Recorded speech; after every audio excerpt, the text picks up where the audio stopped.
ప్రభువైన యేసుక్రీస్తు నామంలో అందరికీ హృదయపూర్వక వందనములండి. కీర్తనల గ్రంథము 13వ అధ్యాయము. యెహోవా, ఎన్నాళ్ల వరకు నన్ను మరచిపోవుదువు? నిత్యము మరచెదవా? నాకెంతకాలము విముఖుడవై యుందువు? ఎంతవరకు నా మనస్సులో నేను చింతపడుదును? ఎంతవరకు నా హృదయములో పగలంతయు దుఃఖాక్రాంతుడనై యుందును? ఎంతవరకు నా శత్రువు నా మీద తన్ను హెచ్చించుకొనును? యెహోవా నా దేవా, నా మీద దృష్టియుంచి నాకు ఉత్తరమిమ్ము. నేను మరణ నిద్ర నొందకుండను, వాని గెలిచితినని నా శత్రువు చెప్పుకొనకుండను. నేను తూలిపోయి ఉండగా నా విరోధులు హర్షింపకుండను. నా కన్నులకు వెలుగిమ్ము. నేనైతే నీ కృపయందు నమ్మికయుంచి ఉన్నాను. నీ రక్షణ విషయమై నా హృదయము హర్షించుచున్నది.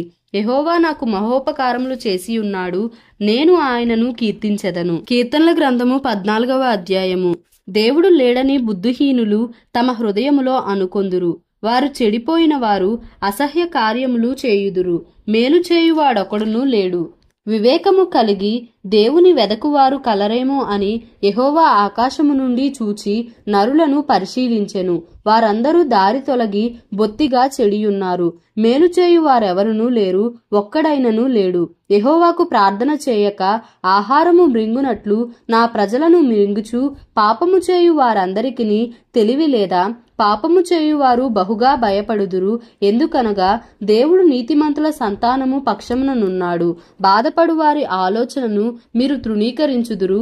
అయినను యెహోవా వారికి ఆశ్రయమై ఉన్నాడు. సియోనులో నుండి ఇశ్రాయేలునకు రక్షణ కలుగునుగాక.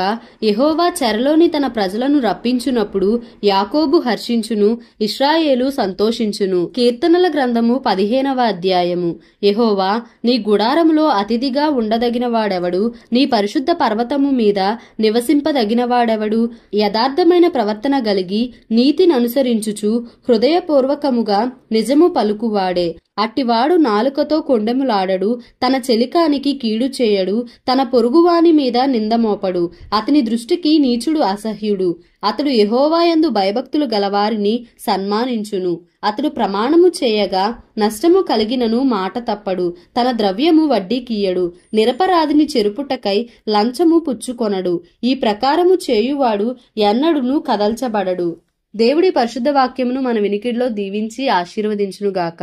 Amen. Please like, share and subscribe for more videos.